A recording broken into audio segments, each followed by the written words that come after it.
ሰላም ቤተሰብ ዳማት ሚዲያ እዚ ዳማት ሚዲያ እዩ ንመደብና ላይክ ሼር እናገበርኩም ከተከታተሉና ንዓደምና ነዚ ቻነል ሓደሽ ዝኮንኩም ድማ ሰብስክራይብ እናገበርኩም ቤተሰብና ኮኑ ንሕዚ ዝተፈላልዩ እዋናዊ ዝበልናዮም ሓደሽቲ ሓበሬታታት ሒዝናልኩም መፂና ኣለና ክሳብ ፍጻመ መደብና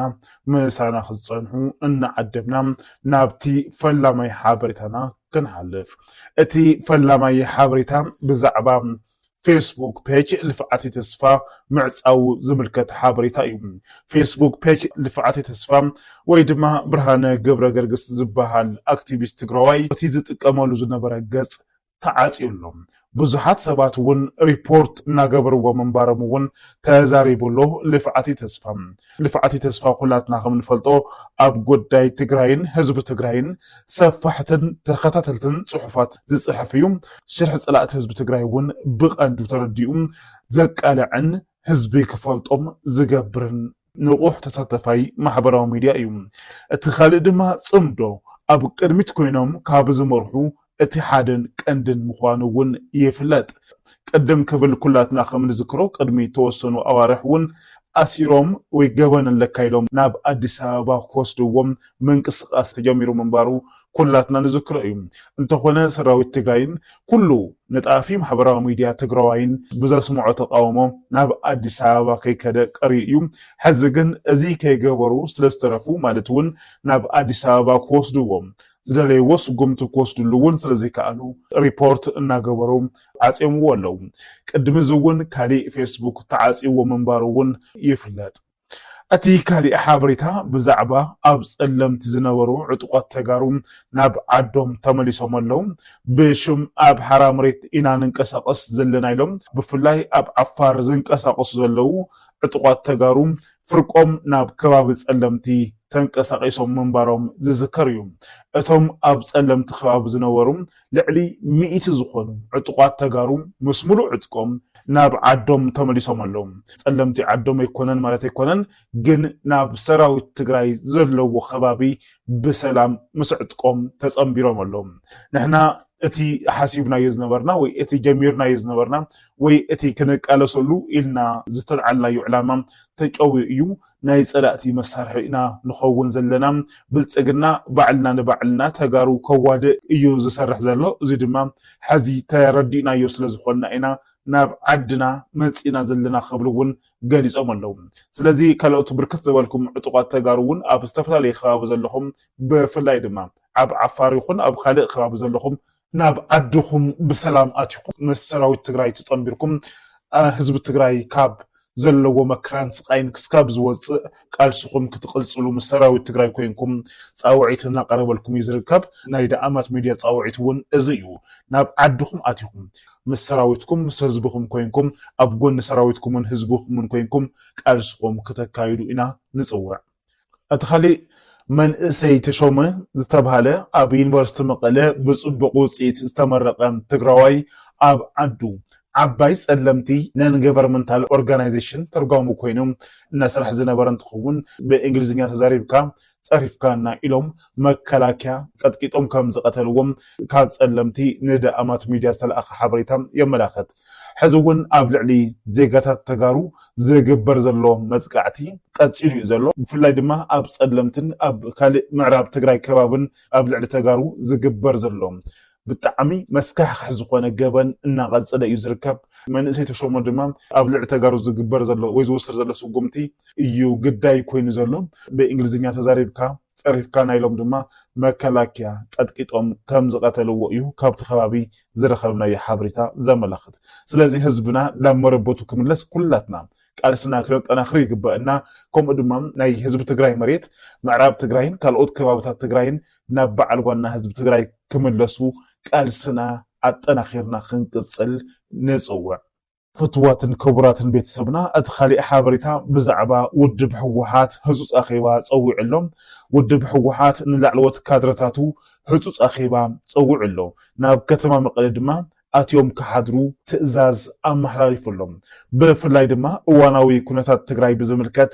ዓሚቕ ዘተ ክግበር ምዃኑ እውን ተፈሊጡሎም ብፍላይ ድማ ምስ ግዝያዊ ምምሕዳር ትግራይ ዘሎም ኩነታት እውን እቲ ዘተ ዝግበረሉ ከም ዝኾነ እዩ ንምፍላጥ ተኻኢሉ ዘሎ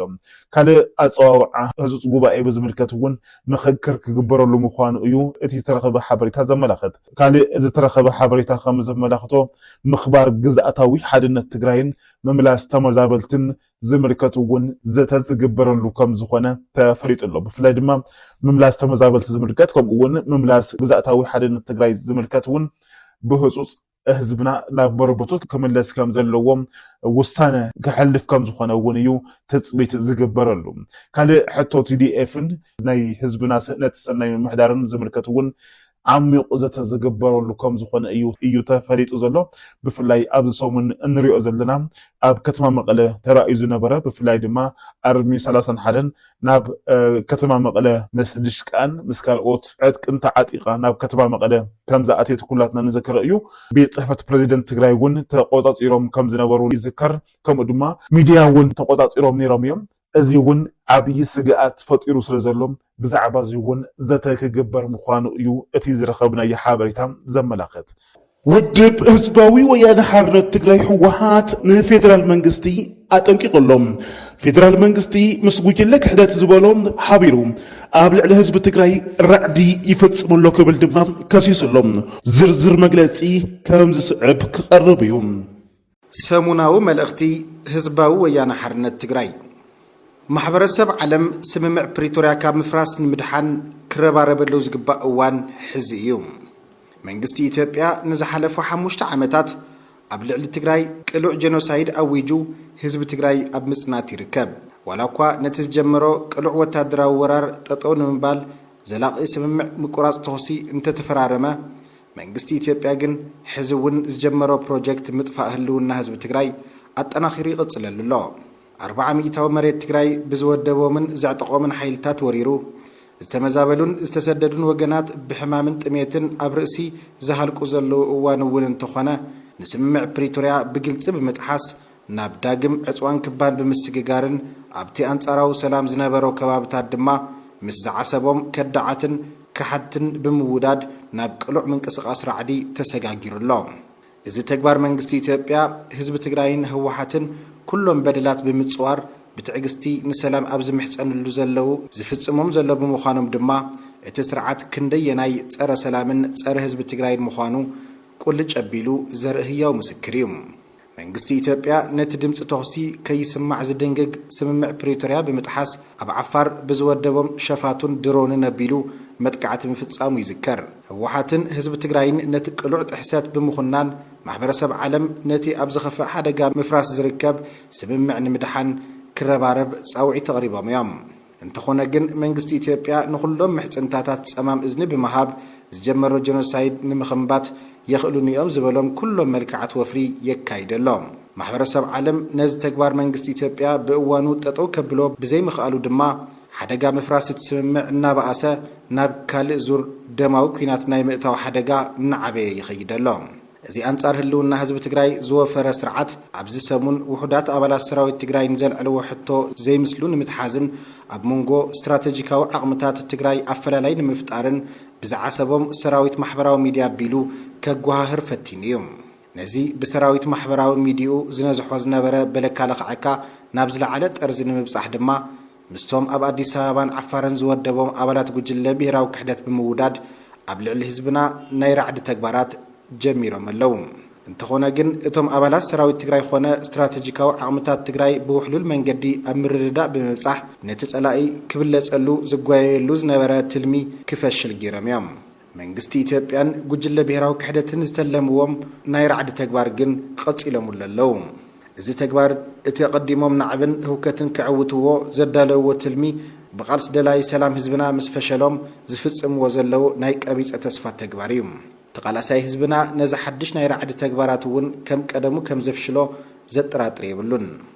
እንተኾነ ግን እዚ ተግባር ነቲ ኣብ ትግራይ ኮነ ካብ ትግራይ ሓሊፉ ኣብ ኢትዮጵያን ዞባናን ክመጽእ ዝድለ ዘላቕ ሰላም ናብ ሓደጋ ዘውድቕ ብምዃኑ መንግስቲ ኢትዮጵያ ካብዚ ተግባር ብህፁፅ ክቁጠብ ይግባእ ካብዚ ብተወሳኺ ሰራሕተኛ መንግስቲ ትግራይ ውዙፍ መሃዩ ኣብ ርእሲ ዘይምኽፋሉ ዝተመደበ በጀት ትግራይ ብምቁራጽ ዝበኣሰ ሰብኣዊ ቅልውላው ንምፍጣር ክሰርሕ ጸኒሑን ኣሎን ካብዚ ሓሊፉ ድማ እተን ትሉም ብዝኾነ መንገዲ ከዓንዋን ክውረራን ዝገበረን ህዝባውን ውልቃውን ትካላት ትግራይ ድሕሪ ስምምዕ ፕሪቶርያ ብዝርካቡ ሃፍቲ ተጸጊነን ዝጀመረኦ ምንቅስቓስ ንምድኻም ዝተፈላለየ ጽዕንቶታት ክገብር ጸኒሑን ኣሎን ሕዚ ድማ እንትካላት ትእምትን ካልኦት ትካላት ፋይናንስ ትግራይ ዝኾነ ይኹን ሕጋዊ መሰረት ብዘይብሉ ኣገባብ ባንኪ ሒሳበን ክእገድ ተገይሩሎም እዚ እገዳ ኣካል እቲ ኮነ ተባሂሉ ዝዓነወ ቁጠባ ትግራይ ብዝበኣሰ ንምህሳይን ዳግም ከይንሳእርር ህዝቢ ትግራይ ንምስኳን ዝግበር ዘሎ እዩ ማሕበረሰብ ዓለም ክግንዘቦ ዝግባእ ስምምዕ ፕሪቶርያ ብሰንኪ መንግስቲ ኢትዮጵያ ካብ እዋን ናብ እዋን ህልውንኡ ኣብ ሓደጋ ይኣቱ ከም ዘሎ እዩ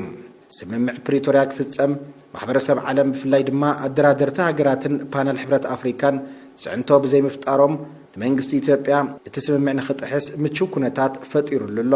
ድልየት ህዝቢ ትግራይን ህወሓትን ሉዓላዊ መሬት ትግራይ ተመሊሱ ኣብ ትሕቲ ጸላኢ ዝነብር ህዝብና ሓራ ብምውፃእ ኣብ ስደትን ውሽጢ ዓድን ኣብ ማእኸላት መዕቆቢ ዝርከብ ህዝብና